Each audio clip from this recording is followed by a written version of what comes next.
My apologies for the delay. This Patriots Steelers game is kind of interesting. It's not though, is it? But it's bad football. Bailey Zappi's doing his best Tom Brady impression.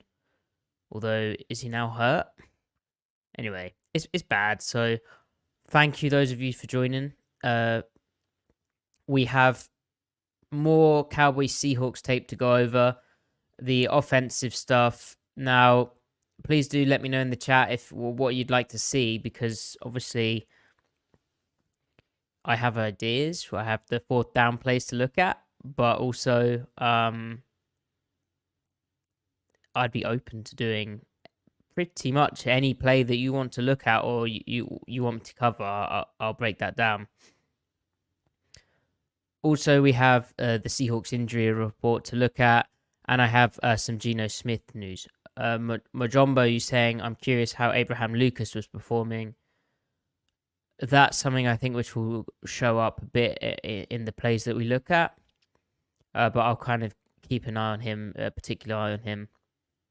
Also, I think his impact was good in this game.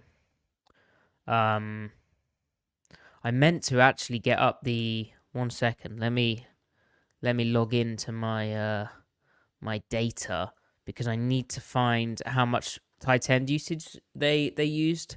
I know relatively compared to there's been an idea that they haven't used multiple tight ends as often, but that isn't actually the case. Like, it's kind of fluctuated throughout the season, but they didn't just decline from their early usage. They've kind of gone up and down. But that Cowboys game felt anecdotally like they were using multiple tight ends more again. But let me actually see if that's accurate or if I'm just chatting out of my my rear. John, thank you very much for that comment. I'm glad you caught up on the defensive film room. You're welcome for the content. Yeah, it is wild how little things seem to dog the defense year over year. Now, I don't pay attention to other teams so that much unless I'm being paid to. So, you know, I'm sure every team goes through that. And obviously, when you focus on the film of a team each week in a lot of detail, you really do start noticing the little things more and more. I think what stood out to me, like kind of thinking back on that from last night as well, and what I ended up saying last night was there's so much of them. It just seems like the communication's just missing pre-snap, even during the play. They're not talking to each other well.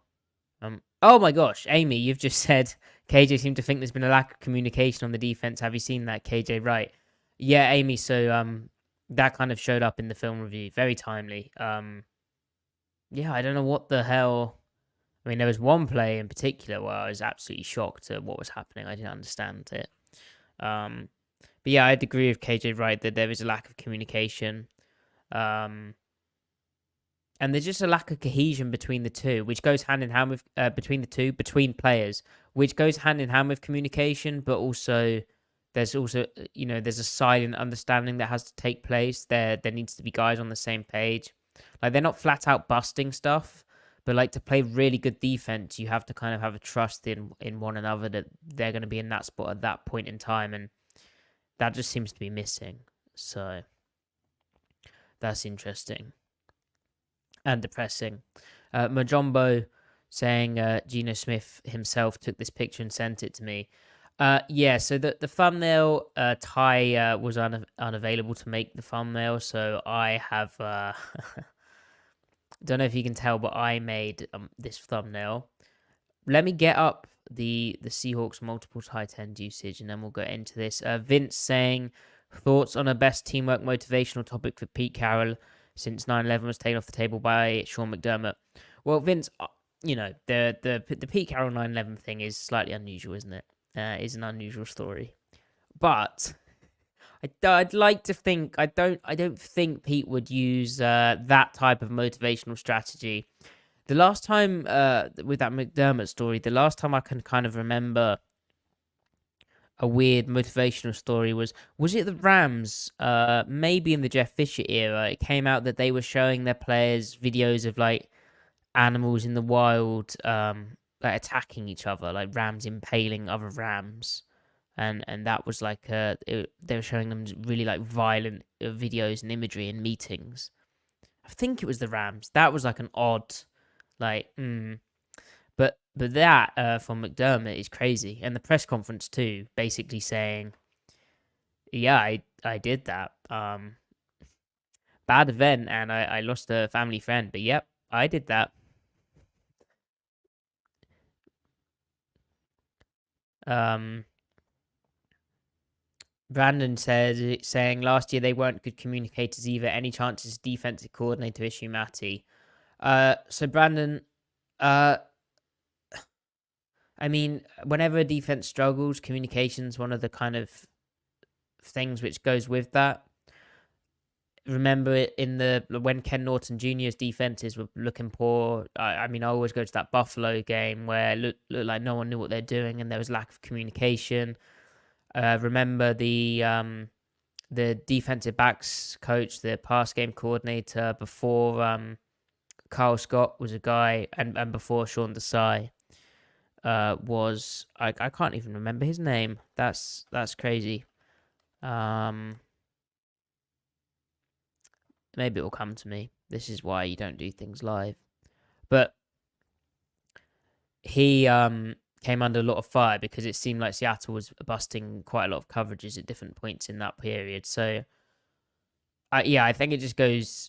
I think bad communication. I don't necessarily know if it's an issue specific to Clint Hurt. I think it's more when a defense is struggling, suddenly that like it's kind of struggling because of the bad communication. Like, cause in the NFL, with how similar talent level is across the league, there has to be other things at play. It's very rare that it's just a complete talent mismatch causing the problem, or like a crap scheme each week. It's usually kind of the players and how they're executing, and communication really does impact execution. Well, Brandon, you're wondering if it's an internal issue. Um, I think I don't think so. I mean, KJ Wright in that segment that Amy referenced, he was saying how Ken Norton would get them to communicate in one room together. So, and they've had a lot of change of personnel, like their corner room, for instance, has been shaken up. John says, I remember Griffin saying at one point something along the lines of, just drill your rules instead of trying to do much scheming. Is that something you'd agree with?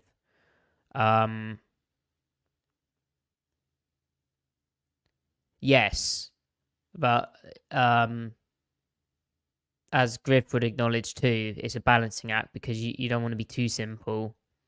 Um, I mean, John, I don't think they're doing that much scheming right now, so I don't think that's what's going on here. There have been times in the past, like I mentioned that Buffalo game, they tried to do a lot of stuff in that Buffalo game, and it kind of stood out for that reason, where they did stuff which didn't really feel like them either and didn't suit their players. Remember, they had it stands out in my mind because it was the type of game where they conceded a lot of yardage, a lot of points. They had DBs playing like 10 to 15 yard cushion. They dropped 8 into coverage and played like 2 rat defenders and played man to man, which looked really weird. And it just wasn't them. This year they're doing quite simple. They're not doing too much. They're trying to drill their rules and have their rules. They're not doing too much scheming. They're just and you could make the argument actually that they need to be a bit more schematically diverse. I mean, just the fact how often they run this one front, that is kind of an indicator. Right. Well, thank you everyone for being in the chat and participating live. Let's let's actually get into the podcast. Let me get my my documents ready. That might be a good idea, mightn't it?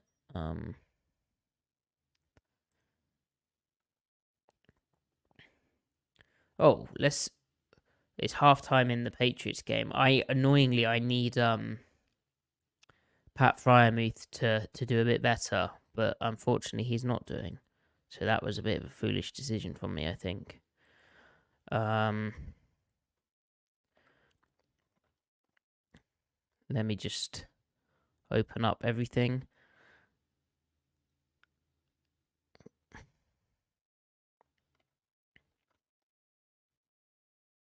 Right, here we go.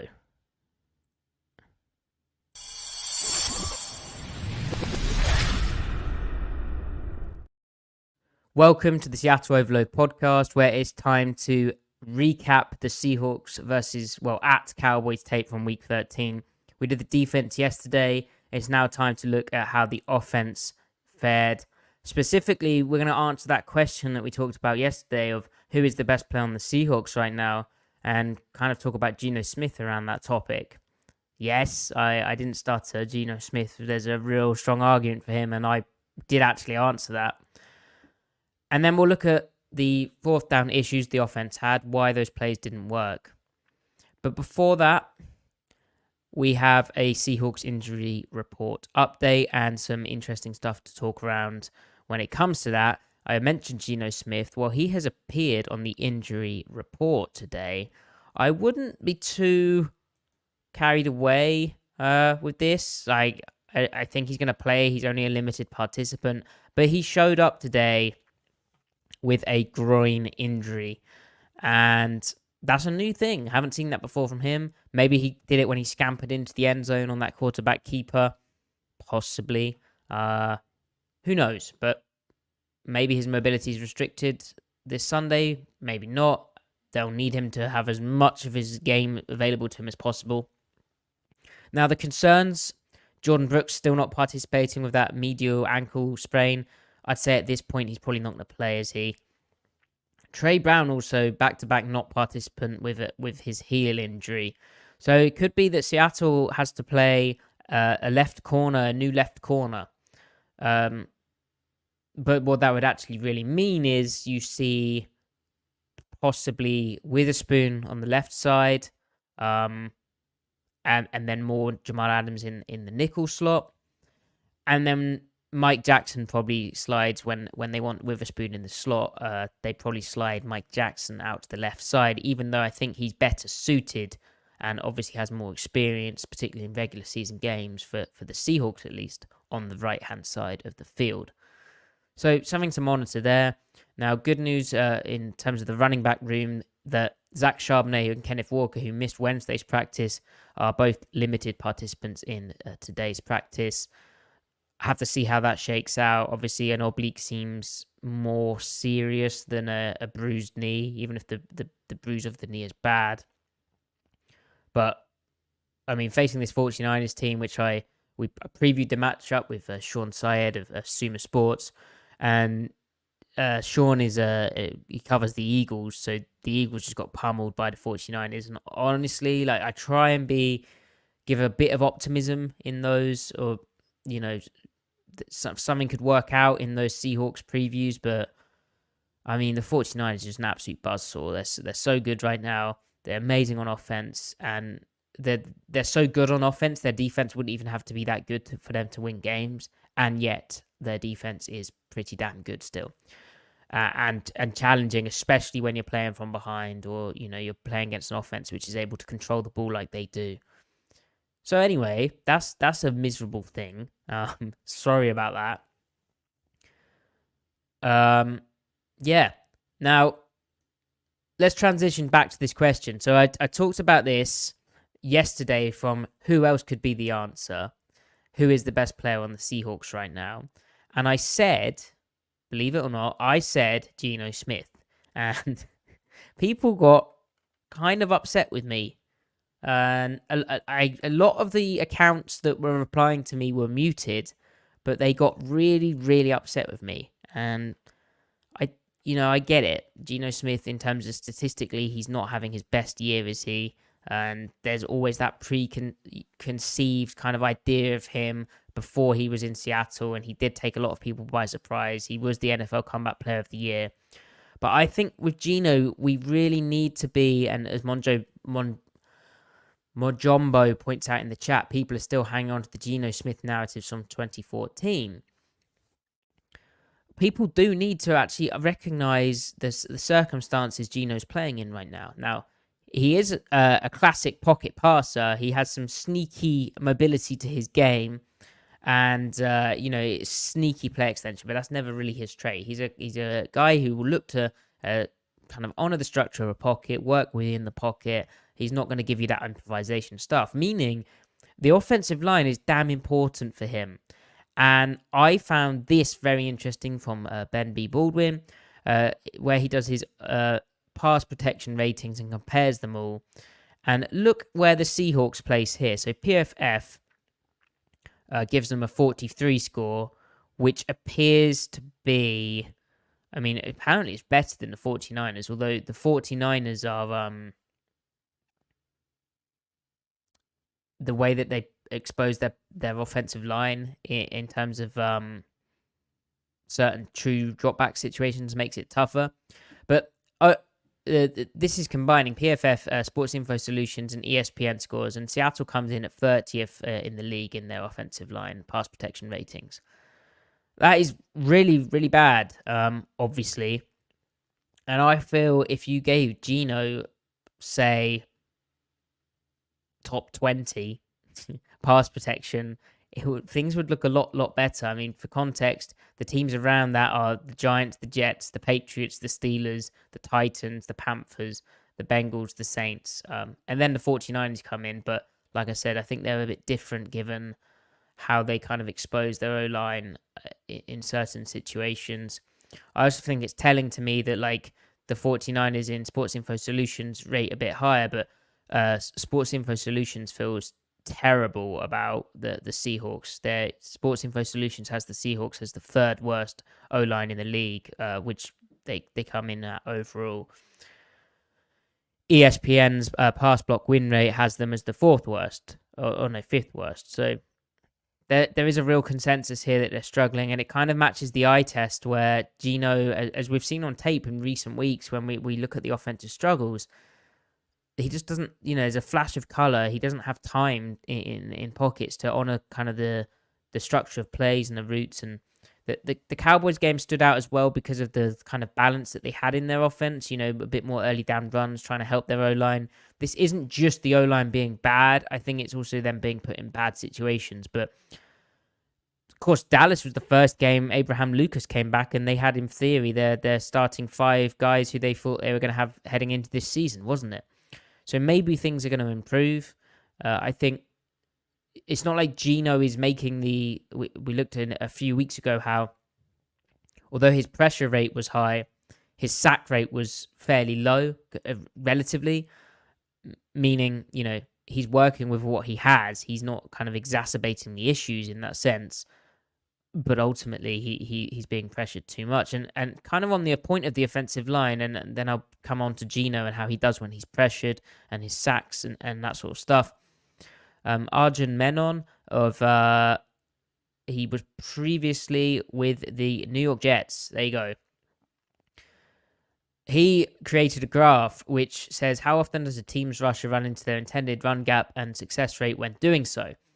And as you can see on this chart, if you're watching on the YouTube channel, the Seahawks are right in the top left, which isn't a good thing because that means that the rate of running into the intended run gap is way damn less than the rest of the NFL. For context, the median appears to be 84.9%, or basically 85%. Whereas Seattle is at 74 point something percent running into their intended gap. However, when their running backs, top left is kind of good because when their running backs do run into the intended run gap, even though they don't do it very often, Their success rate is the best in the league. And smaller sample size kind of going on there, but their success rate is over 46%. The next best is it looks like the Buffalo Bills. Now, this to me kind of does speak stylistically to the running backs a bit, and you immediately think, hey, well, Kenneth Walker's kind of that guy who he won't hit the intended gap. If he sees an opening elsewhere, he'll try and bounce it out. He'll try those crazy cutbacks. But then, you think about it, and when was the last time Walker actually did that? And again, you watch the tape, and I'm kind of like, okay, yep, the running backs occasionally, they could hit it a bit more direct. They could hit the intended gap. They might be trying to do too much. But in recent weeks, and it's anecdotal, but in recent weeks, it's felt like it's more an offensive line thing. And indeed, Arjun, he tweeted out that both Walker and Charbonnet are having issues with changing the run from the intended gap. Walker slightly more, but Charbonnet still very much up there. And so, what does that tell me? Well, it tells me the offensive line is struggling from a run blocking standpoint too. It's kind of confirmation of what I've seen on tape, where guys are getting blown up. The holes are, the designed hole for whatever reason. The design gap, there isn't a hole there. Say a guy gets blown up immediately, or say they struggle to combo block up to the second level linebacker and he fills that intended gap. I think they're having real difficulties. Now, of course, this could also be that the charting company, and this is PFF's data, Pro Football Focus, they may have a challenge with Seattle's scheme, but it's quite the divergence from the rest of the league. But I would say that it speaks, from my observations, this does speak to more offensive line struggles. So it's not just the run game, it's also it's not just the pass protection, it's also the run game. Now, I said I'd talk about Geno Smith because, as I said, I believe there's a real strong argument that he's the best Seahawks player right now. And Griffin, who is still affiliated with this podcast, but on his hiatus, he tweeted out some very interesting data as well. So it compares first down, second down, and third down for Geno Smith. It builds in pressured rate on each of those downs. And I think also, while it's easy to bash the offensive line, to me, this speaks of them being put in poor situations. I think you could also say the run game, again, it's easy to look at the Dallas game because it's like, well, they must have been doing good stuff because they are moving the ball on offense. Yes, that does go hand in hand. Call the touchdown plays, as I said yesterday. But I think the types of runs they were given were better. I think there are... I think it just felt like the Dallas game, they were calling plays which better fit their personnel. And we'll see that on a bit of the tape, I think. Now, in terms of the pass stuff, like why I mentioned that as well is first down, second down, third down. Well, there have been too many clear passing downs on third down. They've kind of exposed their guys as well by the types of plays they call, or the formation they line up in, and all that sort of stuff. So, as Griff tweeted out, Geno Smith's points earned per play, success rate, and pressure rate ranks on each down per Sports Info Solutions out of 32 quarterbacks. Geno Smith on first down, he is second in points earned per play, second in success rate, but his pressure rate is 14th in the league. So manageable pressure rate, 29.9% of his dropbacks he's pressured on. And because it's fairly manageable for him, it's, kind of in that upper middle tier, he is able to be second in the league. On second down, that pressure rate increases. It becomes the 27th in the league, 40%, and his points earned per play and success rate falls to 11th and 13th, respectively. So it's getting a bit worse. Think again about second down compared to first down, the types of plays you might call in those situations. And then third down's the absolute nightmare. Third down, Seattle gives out even more pressure, so they're now 29th. They're giving up 51.2% pressure percentage on those dropbacks. And Geno's points earned per play goes to 25th in the league, and his success rate 24th. So really what we're saying is Geno is doing okay, despite being pressured, fairly a lot. But the third down stuff is really where there's an issue. I've got something on the receivers there as well. And Griff also tweeted out that Geno Smith is 13th in success rate and 9th in points earned per play when pressured, just overall in general. He's also first in points earned per play on early downs when pressured. So on those 29.9% of first down plays where he's pressured and the 40% of second down plays where he's pressured, Geno Smith is first in points earned per play. Now, third down, it gets a bit weird. And Amy, you're asking, why does this happen differently on different downs? Well, I think first down, everything's open to you, right? It's 1st and 10. You could run, you could pass, you could call a quick pass, you could call a long pass, you could call, play action, you could do a quick play action, you could even do a run pass option, you could do a screen, etc., etc. The types of third down Seattle's been in have generally been ones which tell offenses, they tell defenses, hey, you're passing, you're dropping back in this situation. And so they're able to tee off up front. Their pass rushers don't have to defend the run. They have to really get upfield and go after the passer. The types of coverage you get are difficult. The types of front you get in terms of blocking the pass protection are difficult, which is why I say it's not just the offensive line here. It's kind of the situations they're put in, but teams will get more exotic with their looks. So, you'd really have to get into, and it'd be interesting to kind of dive into how is it in 2nd and 3 compared to 2nd and 7? Everyone will be worse in 2nd and 7 compared to 2nd and 3 because on 2nd and 3, everything's on the table. But 2nd and 7 in the NFL is basically a passing down. Now, Seattle, as we looked at previously, their pass rate over expected. So how much they pass. Let me get it up now. How much they pass compared to the expected amount on each down was like basically every single down and distance. It was higher than expected, other than like 1 or 2. Let me try and get this to work. Let's check in on them. But what stood out about the Dallas game to me was it felt like Seattle sprinkled in a bit more run stuff. So if we exclude the Dallas game, which was week 13, wasn't it?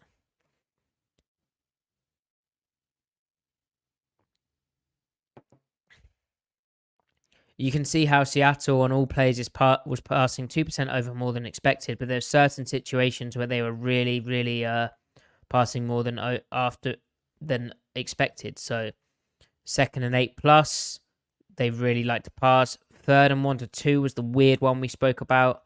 They're 8% over expected, and 3rd and 3+, 4% over expected. So again, the third down struggles, they became such a pass heavy team. I kind of asked Pete Carroll about that as well, and he said it's basically based on the certain looks they get, and if teams showing man to man, they'll try and call in their man beater pass play rather than run into like a loaded up box. But honestly, there's been times where, again, when we've looked at the film in recent weeks, it's felt like they've passed up the opportunity to run the ball when they could have done.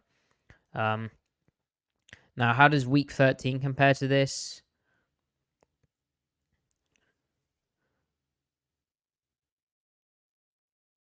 Okay, so week 13, they actually passed a heck of a lot in 2nd and 3 and 7, but I imagine that was quite a bit of play action shots. And tellingly for me, the 1st and 10, they're -3%. So they really did run the ball a bit on 1st and 10 to try and stay a bit more balanced as an offense. Yeah,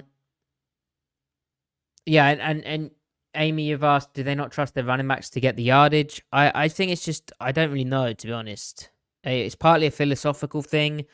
Shane Waldron speaks just in the run game terms. He always speaks about being efficient, and they haven't been efficient. And so, Brandon, when you say about not trusting the offensive line to block, that's part of it too.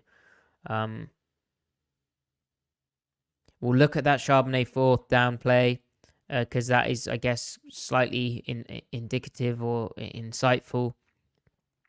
Now, the other thing I wanted to talk about is third down. So Griff, kind of on the subject of that, and you can all see this, right?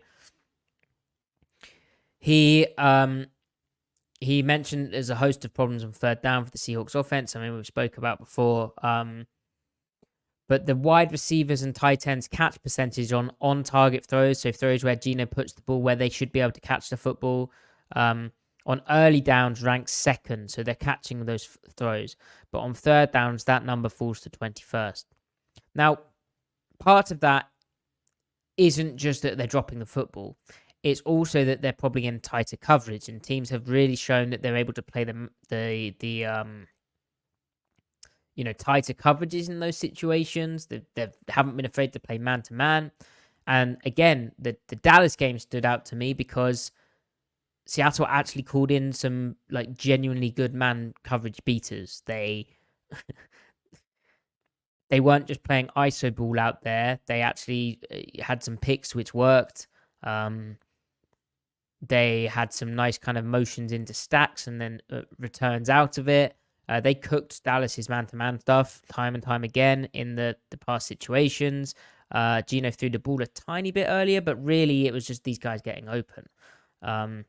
Now, all of this is to say, I think the execution around Geno Smith, when I return to this question, the execution around Geno Smith has been really poor, and he's been in some really bad environments, both like the surrounding players and their execution, but also the situations that the play callers put him into and stuff.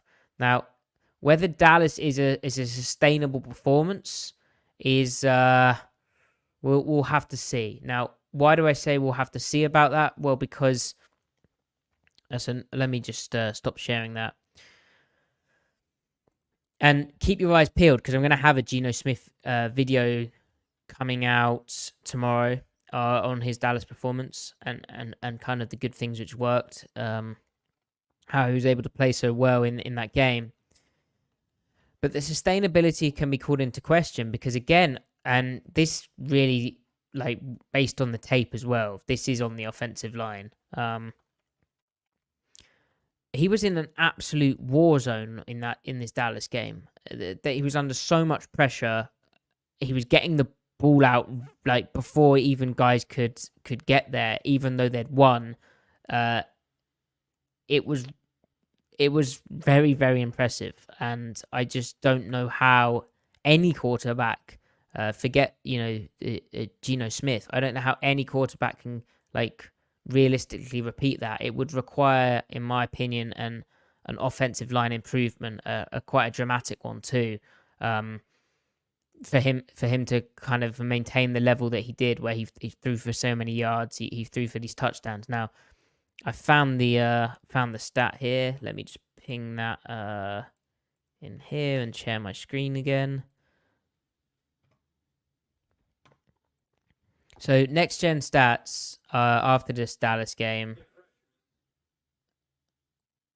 Let me mute that. There we go. Bang. So Geno Smith was pressured on 54.5% of his dropbacks in that Cowboys game, the highest rate he's faced in a game in the next gen stats era, which is also consequently the highest rate he's faced in Seattle. And yet, Smith wasn't sacked, in part due to a 2.42 seconds average time to throw, his quickest mark in a game over that same period. And Micah Parsons, the Cowboys edge rusher, he said, "I don't think people realize how insane this is. It is absolutely, I don't want to get in trouble here, it is absolutely insane." Now, Kerry, you're saying how Geno Smith held the ball a lot until Dallas. He did hold the ball a lot. Now, it was more, Kerry, the way I view that is when he was in the pocket trying to go through his read, when within the timing of the play, the guy he was looking at wasn't open. And so when he spoke midweek about throwing guys open a bit more, I think this game he just said, well, screw it. I'm just going to throw to the guy who's one-on-one. I'm going to try and throw it away from the defender leverage and let him make a play. What you get is a great game from Geno, but it's a question mark of how sustainable that is. You think about the pick where Tyler Lockett is kind of bodied at the top of the route. Geno throws it to where he's breaking, but because he got bodied, the defender's able to undercut it for the interception.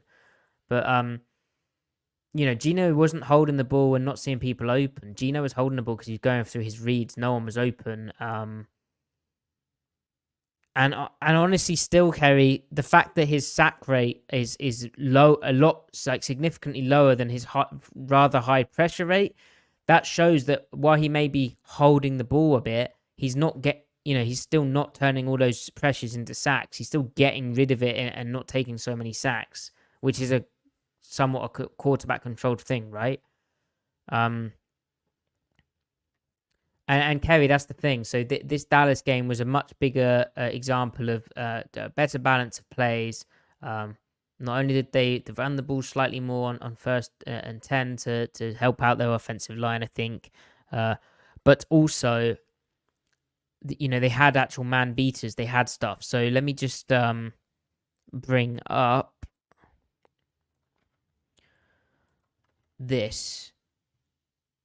So I wrote this massive article at SeahawksOnTape.com, which is my Substack, where I write Seahawks tape breakdowns and pieces using quotes and whatnot. I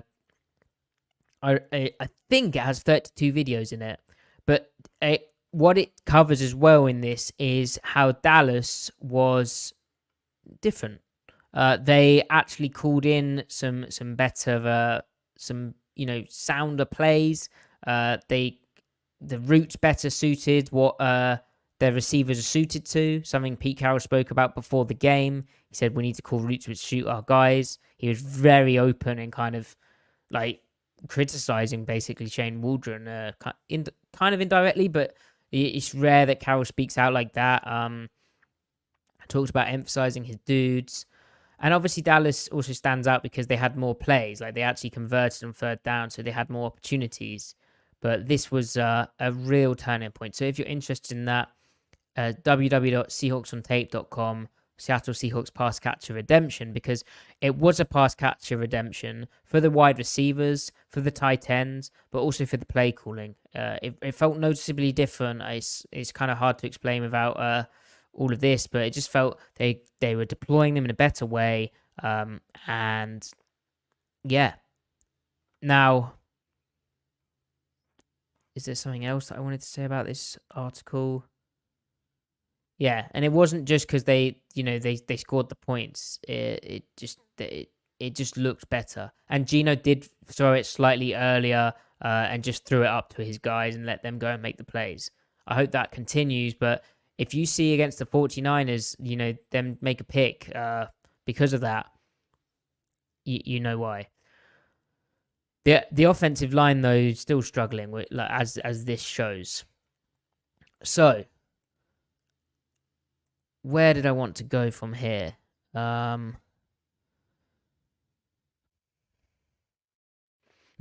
one thing as well, doing that article, which stands out to me, Week 13, right?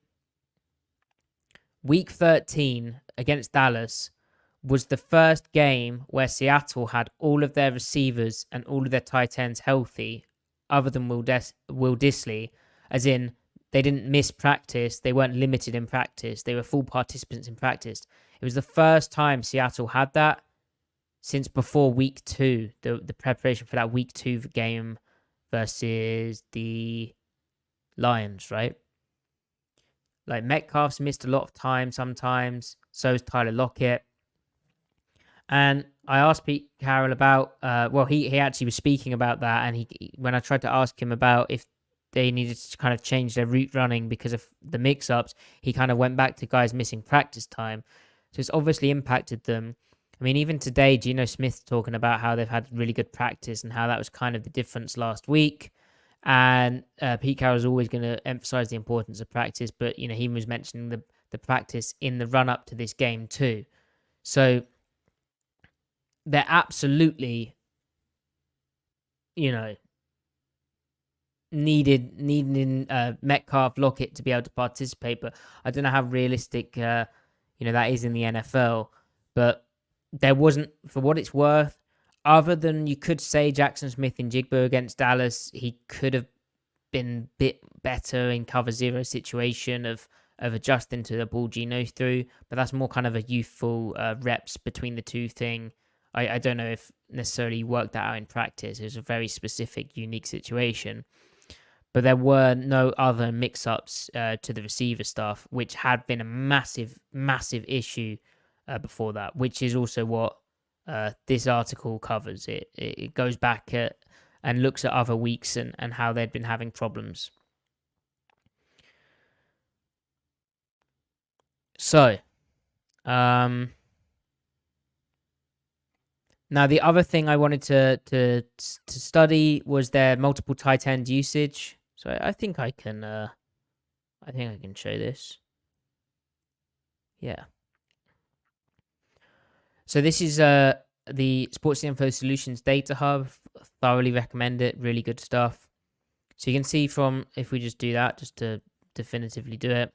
So in week 13, Seattle's multiple tight end usage, they used 12 personnel, 28% of snaps. They used 13 personnel, 9% of snaps. So combined 18 snaps of 12, 6 snaps of 13. That's 24 snaps. It's a 37% percentage usage of multiple tight end sets. That is a balanced aspect of the offense, which helps obfuscate tendencies, helps them hide things, helps them, be kind of diverse. I think they're more multiple in that. I think they can get to some of their better run plays. They ran some nice kind of like gap concepts with the multiple tight ends in. I think it also helps them from a protection standpoint. And it also, when you get 12 personnel and 13 personnel, especially with the way that the Seahawks have these tight ends in Noah Fant, Will Dissly, both pretty good blockers, it forces teams generally to play base defense. Or if they're not going to play base defense, what you can get is you can get situations where you play a nub formation, you put Tyler Lockett in the slot, and he gets matched up, first of all, on a linebacker, and then he's matched up on a safety down the middle of the field. So that's what the multiple tight end stuff can do. Now, is it true that Seattle's multiple tight end usage has not existed throughout the season? Well, or has fallen off throughout the season? Well, if we just get draggy with this.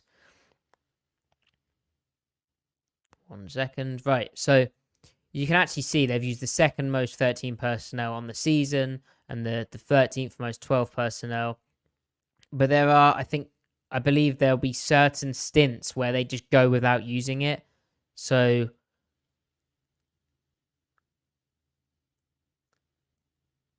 let's try and, I don't know what would be a good split. I mean, chat, when does it feel like to you that the multiple tight end usage fell off? Because I know it was a big thing against Detroit, wasn't it? I wrote an article about that time. Obviously, they're trying to balance. I see Misfit you're asking about. I wonder what the Seahawks will do next year when they have no tight ends. Well, that's been the whole thing. I mean, they use multiple tight ends a lot in not in week 5, in week 4, right? Yeah. So they used them a lot in week 4. Seems like they almost alternated. How did they do in week 6? 13 a lot, but not much 21. Yeah, very 11 personnel heavy. And Misfit, you're asking about the future of the tight end position. Well, that the problem they've had this year is trying to balance getting Jackson Smith and Jigba involved with the offense and his kind of talent with the fact that they're quite good at multiple tight ends. Jackson Smith and Jigba's a rookie, and he's had some rookie moments. And 11 personnel, they just feel less balanced in. Here you can see in week 7, they used a fair bit of multiple tight end stuff. And it'll be interesting to look at these types of defenses and why. I think also what doesn't help them in some of these weeks, which applies to a lot of the offenses, if they're not, oh wow, week 9, they barely used it. Did someone say the Bengals game? And that's the other thing as well. Monjombo saying I feel like after the Bengals then game, they were using tight ends less since that's when Charles Cross came back. Yeah, it was almost like the multiple tight end thing was like, oh, this is cool, this is funky, this is a way of helping our pass protection with both our starting tackles out. When actually, no, it can be like a viable approach in its own right. It can give you some cool things. Like you don't have to always be in 5-man pass pro, even though your starting left tackle's returned. And you don't always have to be in a shotgun kind of 11 personnel offense. But yeah, I think it's a bit of a myth that like the multiple tight end stuff just like vanished. Like they kind of sprinkled it in the odd every other game almost, but their best games seem to be when they do kind of balance it in, like the Cowboys game, because it does get the it just gives them an extra wrinkle or two. It means they can call different plays, and I think it keeps them balanced. Anyway, well, yeah, look at that's week 12. They didn't, they barely used it. 80% of the snaps of week 12 against the 49ers, where you'd think, hey, let's get a bit heavy and run the ball on them and help out against the 49ers. Against the 49ers, you have 80% in 3 wide receiver, single tight end looks, and you have 11 snaps, 20% in 12. Now, yeah, there is that lack of opportunities thing I spoke about. But anyway. Right. So, as I said, we will be looking at the tape, but let's not do that. Oh, you can't see that. That's okay. Just brought up all of my documents. So, but the tape we're going to look at from Dallas is the 4th down issues. As I said, there's going to be a Geno Smith video out tomorrow, which is going to be largely positive, kind of looking at how Geno Smith is still him. He is still good, and it's okay. We can enjoy it. Like it doesn't have to be a bad thing. Like it's actually nice to see someone this successful. But what we're going to look at is the 2 of the failed 4th down plays. Why are we going to look at them? Because I think you can learn some stuff. I really do.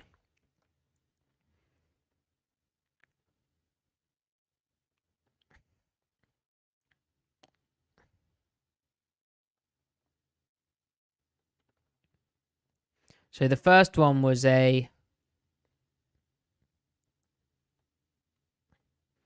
interesting moment. And remember, Monjombo, I know you asked about how Abraham Lucas did. Thank you very much, Misfit.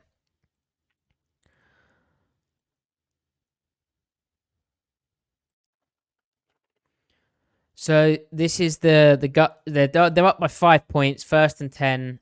Just over 8 minutes left in the game. I mean, this is the gut punch, isn't it?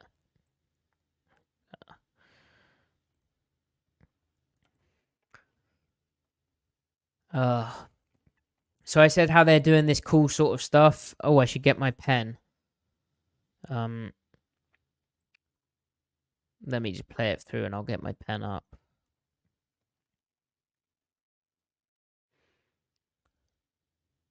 This is such a bummer. It's so unlike Tyler Lockett as well. I don't get how he dropped this. Well, I kind of do. It's a tougher catch than it looks, but receiver has to make that grab, especially one like Tyler.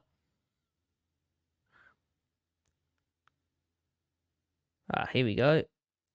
That's working. So they did really smart stuff where it had been ages since we'd seen actual like usage of pre-snap motion like consistently, where you do this. You see that it's man, because how do you see it's man? Well, firstly, we're going to have 2 tight ends over here. They put safeties on them. So typically the left corner would be on this side of the field.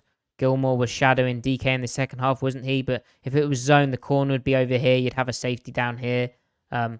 You know it's man-to-man because you've got both corners on the side of the field. Also, multiple tight end usage.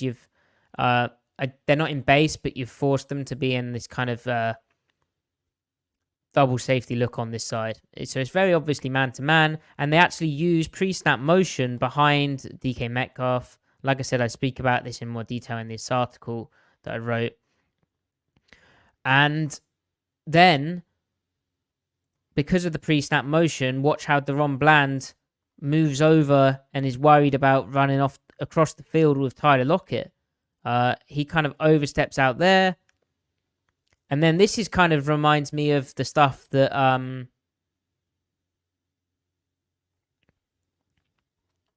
the Dolphins do, or the 49ers or the Rams, like they did against Seahawks. So the head start motion, where because he's running from here, he has all this room to accelerate and build speed. He then is already basically starting from a slot position, so he could break either way. He has a two-way go. He's able to step onto the DB. The DB's thinking, well, I need to maintain outside leverage. I've got help in the post, but the first post of DK and a lot of speed draws him in. I mean, this is unbelievable from Geno, and this is what we mean of throwing early, throwing guys open. If he waits for Lockett to get out of his cut or even be slightly more comfortable, then he's probably hit quite badly or sacked, or the ball doesn't get off. But instead, he just puts the ball as he turns. He puts it right on him, which is an insane throw. Good work at the top of the route from Lockett. You see this little head fake to sell the corner route to Bland to prevent him undercutting this.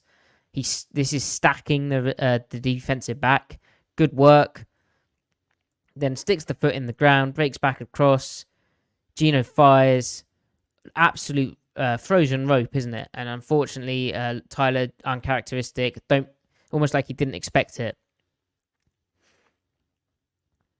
Now, they're able to buy time for this. And this is the type of stuff we have rarely seen from Seattle. These two working together in combination, getting given. I mean, how do you get DK Metcalf open? Give him a lot of space to run a crosser. Tyler Lockett, he's really good as well. Off the play action shot looks, which Pete Carroll describes as kind of their best stuff. And then you give him a crosser, or you let him run down the pipe off play action as well. Where it's been so rare that we've seen this happen, and this kind of bunch as well. Geno's back foot hits, bang. Perfect throw, just unfortunate that Tyler couldn't bring it in. Now, pass pro wise, they have some issues to sell.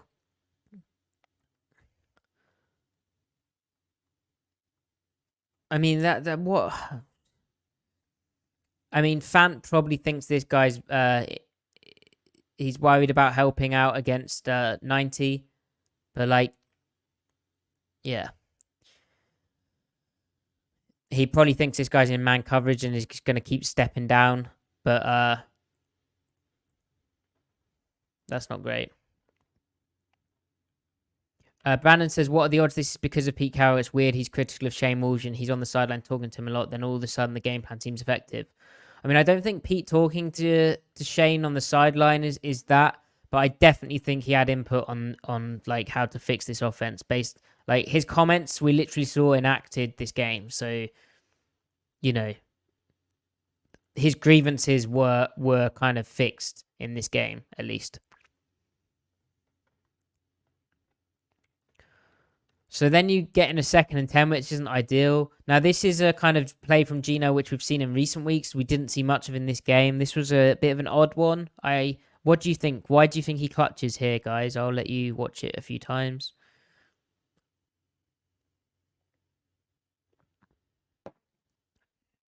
He does a good job of getting rid of it before he gets sacked, but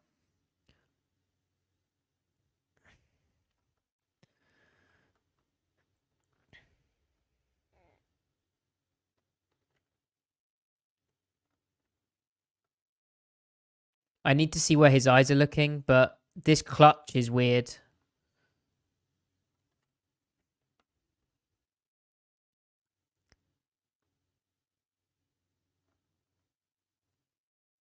Yeah, I think he's thinking It's a really clever rotation, right, from the defense.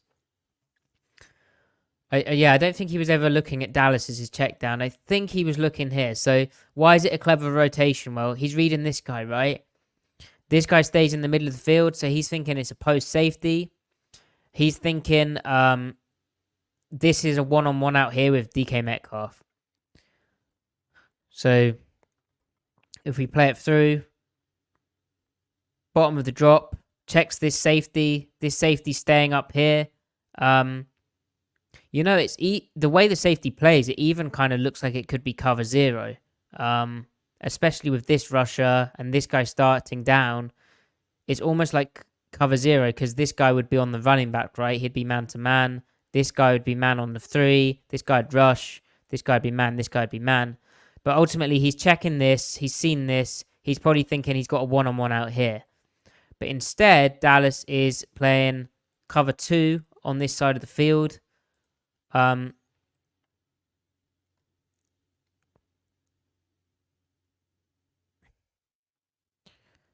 And cover 2 on this side as well. Double cover 2.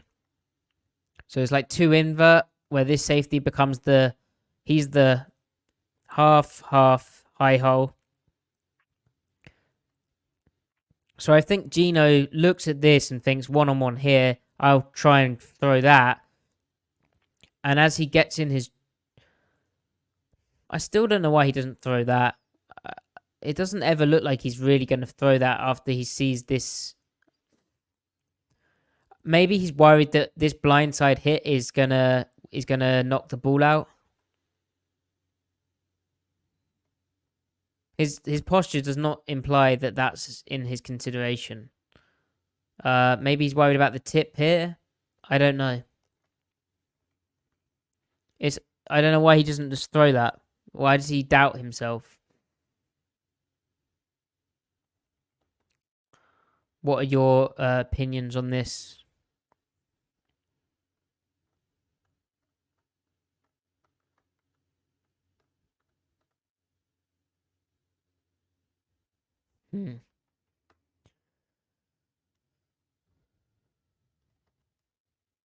Yeah, I think he was thinking potentially about gearing up for Metcalf, and then there's that rotation along with this edge winning, so then he's like, crap. Yeah. That's a weird one.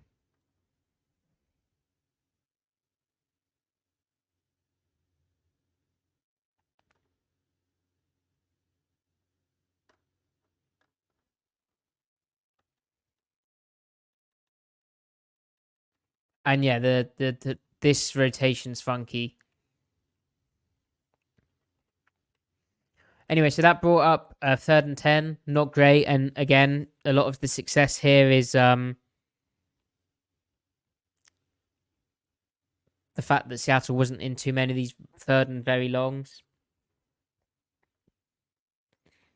Again, motion of Bobo. What does that do? It indicates zone coverage because it's not followed. They actually get a fire zone, so nice play to call a screen here with this walked up look, and a perfect call as well because they're pressuring. You're throwing behind the pressure, and they're playing like cover 2. Yeah, it looks like this is the high hole, this is the half, this is the cloud, deep half, rush, and then this guy's dropping to the curl. And then this is the curl. So it's like a cover 2 simulated pressure. This guy's got a tough job because really he's got to come back down, but he's worried about getting out.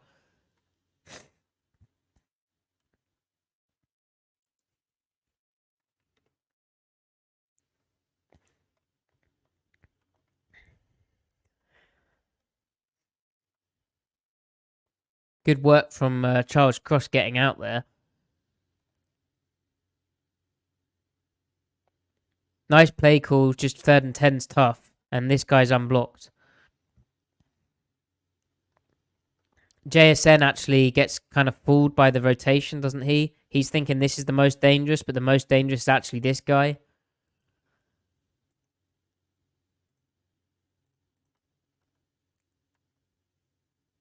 Or the most dangerous is this guy, but the lineman's got him.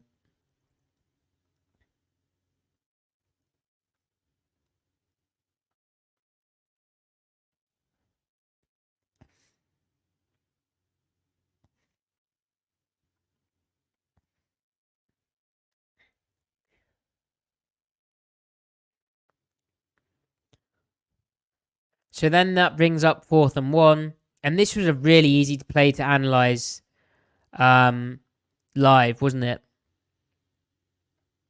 Because it was very apparent what happened. Like DeMarcus Lawrence just made a great play. Now it's a weird one for Cross because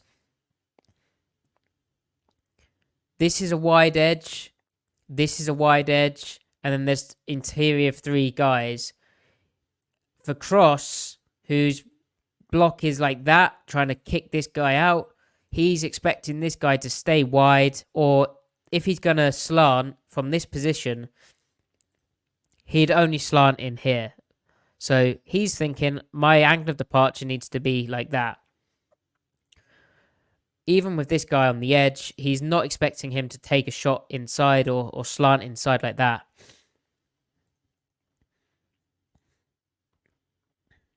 But he did. You see how on the opposite side, Micah Parsons has the B gap, right? But he's actually lining up in there. Lawrence is given the B gap, but he stays wide, and that just beats Cross across the face. See, that's already too wide. He whiffs on the block.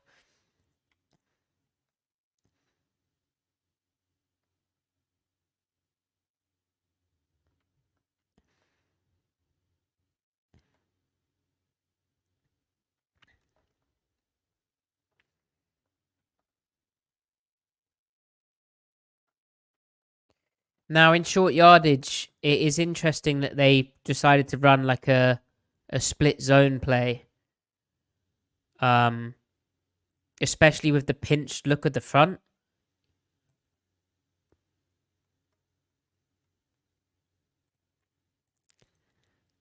But yeah, that's a tough. It's just a very unusual thing to line up that wide in a short yardage situation and go like that. It's a very rare play. Pete Carroll said as much as well. See how Parsons has the same thing, but he actually lined up there. Usually you'd line up here if you're slanting inside because you want to be able to get there. But Lawrence is an impressive athlete to be able to do this.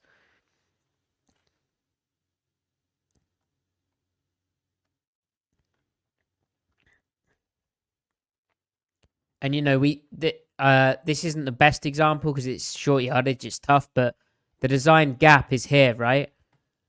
We brought up that data earlier where we looked at how the runs weren't hitting up the design gap. Well, why doesn't it hit up the design gap here? Is it because the running back decided to be a maniac? No, it's because they had a guy right up in there, so he had to try and get the short yardage yards outside.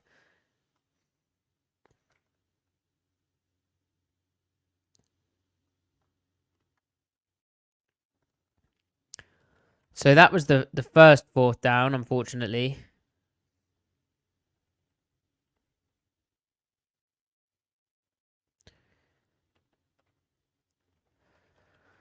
So now the offense was behind by 3 points, and they got to a. How did they get to 2nd and 4? Oh, a nice 1st and 10 run here. And there's that gap concept, which I think better suits their O-line.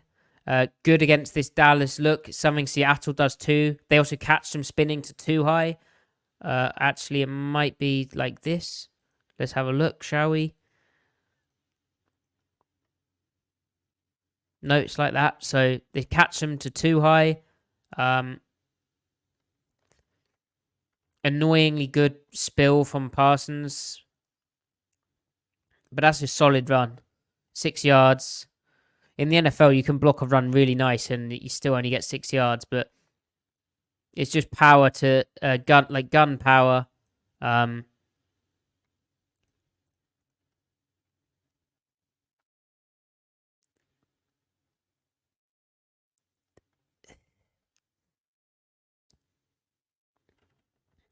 Good run.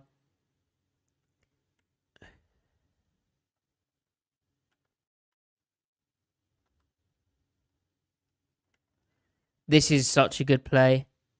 You see how, because he does that, it means the ball has the bubble outside, and then it gives the alley safety in the deep half time to come back downhill to the play, and it gives the backer time to get over the top. If he had taken this block on with this shoulder, then suddenly you have this alley up here, and this guy's still caught spinning, and it hits more downhill, so faster. It doesn't get bubbled outside. And that's one thing watching Dan Quinn's defense. They understand how to play in whatever defense they're in. He knows I have to spill a puller because we're in too high. They know the techniques to play up front to fit the coverages. Anyway, so here's the 2nd and 4. This is a weird play as well. There's that same motion. They get zone indicator, don't they? And they already knew they had zone because here's the pair tight ends. Here's the corner. Here's the corner. Here's the safety. Here's the safety. They don't have those 2 safeties over the tight ends anymore, do they? If it was man-to-man, you'd put the corner on Metcalf and the corner on Metcalf, and then the safety on the tight end, the safety on the tight end. So coverage indicator there, something which has been missing in recent weeks. Multiple tight ends again. Lockett doing the motion just to double check, but also get him into a stack at the snap. So harder. Why is it important to get into a stack at the snap? Well, if Lockett had lined up here, he has less room, but by suddenly motioning in like this, 1, you might get a rub with DK Metcalf. 2, the corners just stayed outside still. And also, it's given Lockett a lot of room. If this corner's matching up on him, it's given him a lot of room to the inside. It's given him more space, basically, to work in. It's also given him, so horizontal room. But also because they're stacked up, this guy can't press DK. He's playing further off. And this guy's playing way off because he might have to take the first guy, depending on who it releases out of here. He needs the time to process all of this. So it gives the receivers an advantage. What route do they run? Unfortunately, it gets open, but unfortunately, Geno's already having to check the ball down because of how that rush developed. They had the perfect little look inside, basically smash. They've got cover 4 over here. This guy has a decision to make where he's probably going to fall off this. He's by the time the ball's out, he's basically getting high load anyway. This defender isn't in the window. It's getting banged in here, isn't it? And unfortunately, that rush is already there, so Geno has to throw it. And because it's hurried, DJ should catch that. Slightly off target, but DJ should catch that. Probably a good thing he didn't, though, because it would be for loss.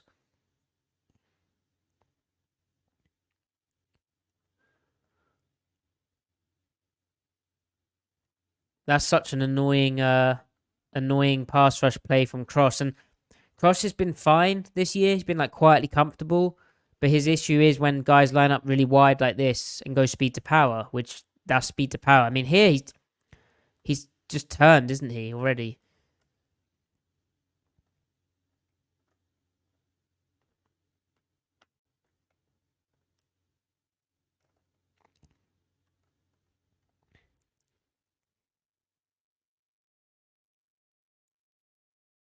Oh, and it got tipped as well by this rusher. This is what I mean as well. If even if Geno was throwing this crazy early, it would have probably been picked. but he was playing very quick this game. But this is pass pro limiting.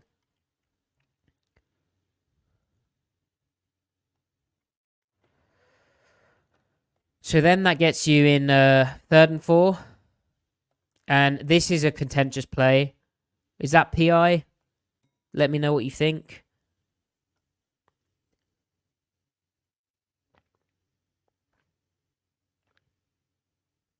Christopher, good to see you.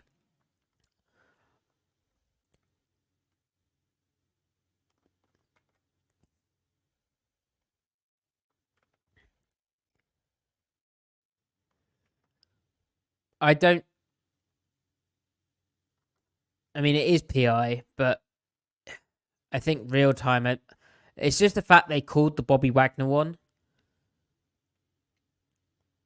Now, in terms of the concept here, this is not. I don't like this, and Waldron kind of does this occasionally. He calls like stick concepts, which you'd think were more to beat zone against man to man.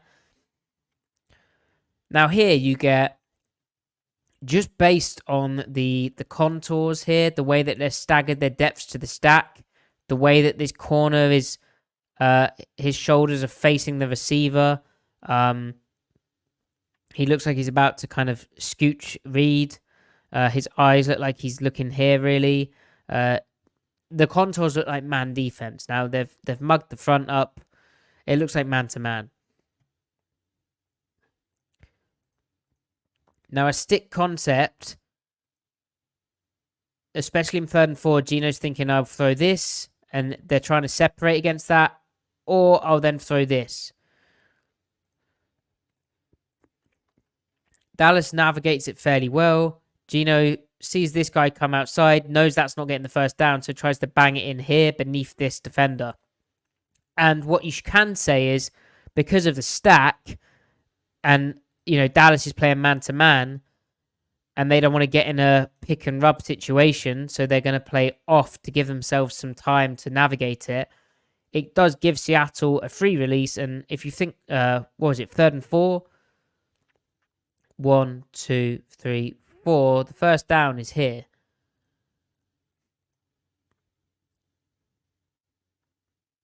The ball could be out slightly earlier, couldn't it? But really, he has to wait for it, JSN to turn around.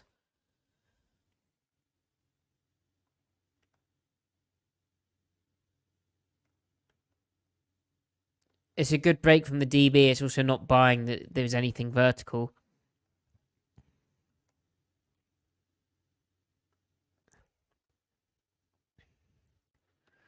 And pass pro wise, wow. Now I'm surprised Geno didn't go to his to Metcalf one-on-one. What we've seen in a lot of situations, and I've spoke about how predictable it is when they get man to man, often they throw the backside slant to DK, especially in 3rd and short.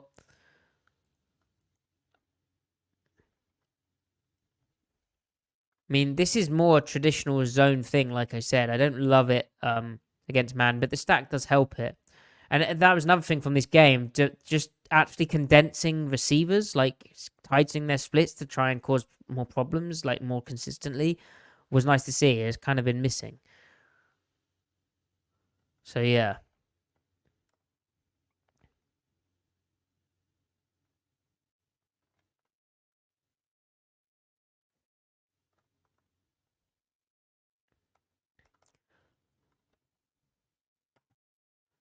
And this is why you play double A gap front, because you get one-on-ones. So one-on-one, one-on-one. Dallas has this guy. Brown has that guy. Let me draw it up. So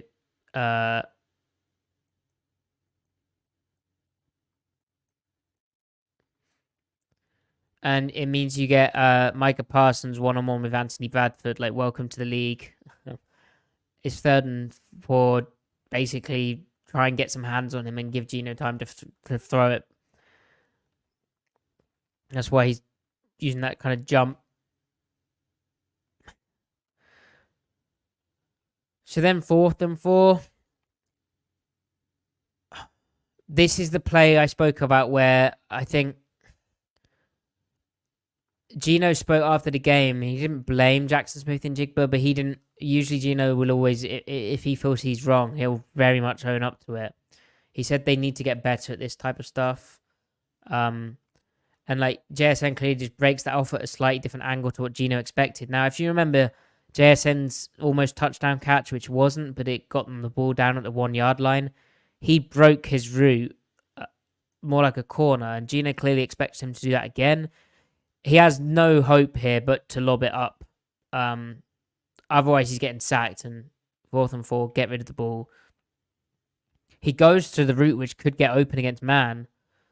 JSN just struggles to locate it and snaps it off in a different way to what Geno was expecting.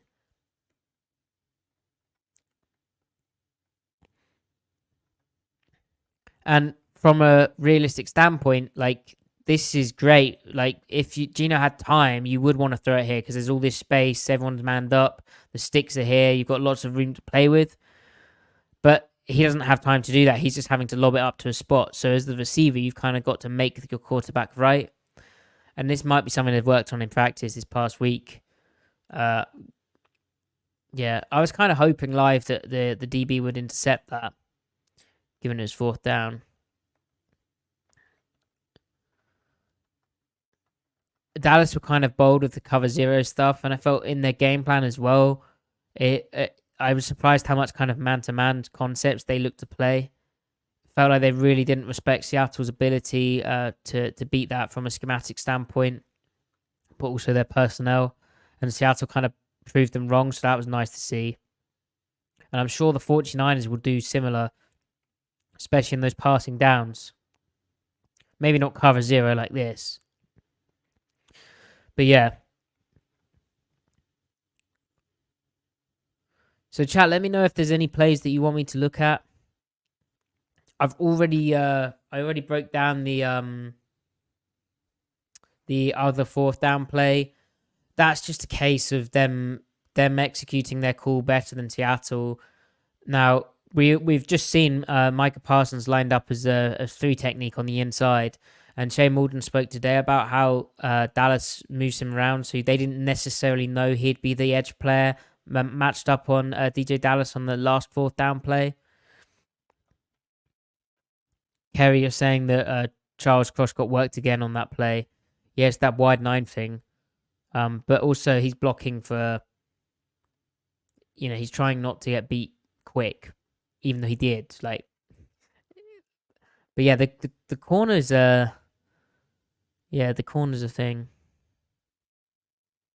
I know, just the usage of bits of motion in this game from the offense to help Geno out, to help him identify the coverage, but also maybe a second bit of motion to get receivers even better matchups against their DBs.